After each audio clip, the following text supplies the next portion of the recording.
Jean-Pierre Melville, dès votre premier film, Le silence de la mer, vous avez travaillé en marge des normes classiques de l'industrie cinématographique. Cela veut dire qu'autrement, vous n'auriez pas pu faire ce dont vous rêviez? Bien entendu, le problème pour les débutants a toujours été le même. D'abord, en dehors de ces dernières années, de ces 3 ou 4 dernières années, il n'était pas question qu'un débutant commence à tourner avec des vedettes. Sans vedette, il est impossible de financer un film. Aucun distributeur, aucun producteur ne veut s'intéresser à un film tourné par un débutant sans vedette. J'étais donc obligé d'imaginer une production indépendante, de tourner dans des décors naturels parce que c'était meilleur marché, pensais-je, une des erreurs sur lesquelles je suis revenu. Et puis, je crois que c'était la première fois, de toute façon, qu'on essayait de tourner un film de fiction en décor naturel avec des moyens extrêmement restreints. C'était le seul moyen en 1946-47 de se faire entendre ou de se faire voir. Il n'était pas possible de faire du cinéma autrement. En tout cas, ça prouvait, outre l'intérêt du film, que cette chose-là, justement, était possible. Et avant, elle a donné une idée à pas mal de gens. Plus tard, d'ailleurs, il a fallu le temps pour ça. Ils étaient trop jeunes à l'époque où vous l'aviez fait. Il avait cette idée, mais il ne pensait pas encore faire du cinéma. Et votre position à part fait que vous êtes devenu une sorte de caution pour ce qu'on a appelé la nouvelle vague. La nouvelle vague, ça a été un peu une génération spontanée, comme les États-Unis. Il a fallu leur trouver des ancêtres. Vous êtes devenu un peu l'Indien, ancêtre, pionnier de ce western en blouson, en scooter. Est-ce que c'est l'impression que vous avez? Oui, c'est exact. J'étais une sorte d'alibi. On pouvait dire, bah, vous voyez bien, Melville a fait ça, donc on peut le faire aussi. Ce qui est assez curieux, c'est que dans le fond, ce n'est pas un très bon film qui a donné le signal de départ. C'est quand j'ai fait Bob le Flambeur.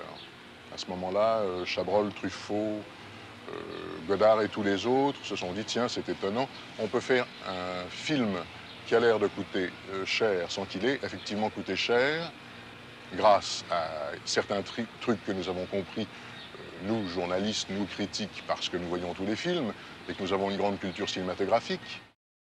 Maintenant que le phénomène de la nouvelle vague est un peu décanté, comment est-ce que vous vous situez par rapport à elle? Je ne me suis jamais senti de la nouvelle vague, bien entendu. J'étais déjà un vieux monsieur quand la nouvelle vague a vu le jour. C'était en 1959. C'est un ami de la famille, alors? Oui. J'avais une immense sympathie, bien entendu, pour ces jeunes garçons, et je l'ai toujours, qui ont tenté et qui ont, en partie, réussi ce qu'ils avaient tenté.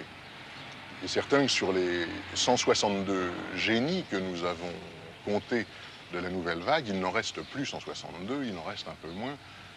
Enfin, disons qu'il en reste 4 ou 5, ce qui est déjà pas mal. Je pense que je ne dois pas, par prudence maintenant, étant donné qu'on dit, hein, vous voyez, la nouvelle vague, comme ça s'est effondrée, je ne dois pas, ça ne serait pas courageux de ma part, prendre tout à coup et très brutalement mes distances avec eux, étant donné qu'au moment où ils ont commencé, j'ai quand même fait un bout de chemin avec eux en acceptant, non pas d'être leur indien, comme vous avez dit tout à l'heure, mais en acceptant d'être en tout cas un espèce de grand frère qui pouvait, à l'extrême rigueur, leur donner quelquefois des conseils qu'ils ne suivaient pas, puisque les conseils, c'est fait pour ne pas être suivis. Il y a eu donc les grands succès de la nouvelle vague, et ce succès, vous avez même participé à l'un d'eux, vous avez joué dans À bout de souffle, vous avez fait un personnage assez extraordinaire. Et il y a maintenant les échecs, ce n'est pas un mystère secret, il y a eu une dizaine de personnes un jour pour aller voir Les Carabiniers de Godard. Je cite ce film-là, il y en a d'autres. À quoi est-ce que cela tient, à votre avis? C'est le public qui en a assez ou ce sont les metteurs en scène qui n'ont pas eu justement le souffle nécessaire pour continuer? Je connais très bien Godard. Godard, c'est un cas très particulier. C'est d'abord un garçon remarquablement intelligent. Il n'est pas le seul d'ailleurs. Ils sont plusieurs à être remarquablement intelligents. Truffaut, Chabrol, Malle sont des gens remarquablement intelligents. C'est peut-être pas toujours une très bonne qualité quand on est metteur en scène, sans ironie. Ça n'est pas indispensable. Oui. Non, on peut s'en passer. Je crois même qu'il y a de très bons metteurs en scène qui sont des bons imbéciles. Il ne faut pas qu'ils soient idiots, c'est pas ça que je veux dire, mais je pense qu'ils doivent se passionner pour des problèmes. J'ai déjà connu des très bons metteurs en scène idiots. Oui. C'est vrai. Non, l'intelligence n'a rien à voir avec la création, je pense. Revenons à ceux qui sont intelligents. Alors, ceux qui sont intelligents, et en particulier Godard.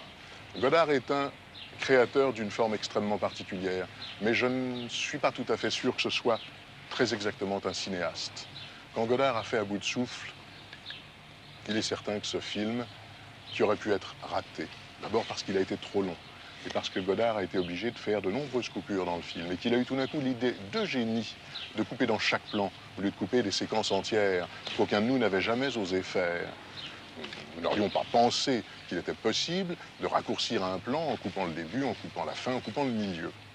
Godard l'a fait, il en a eu l'audace, et ça extraordinairement réussi, puisque ce film, quand je le revois encore maintenant, je lui trouve un charme et une grâce absolument exceptionnels.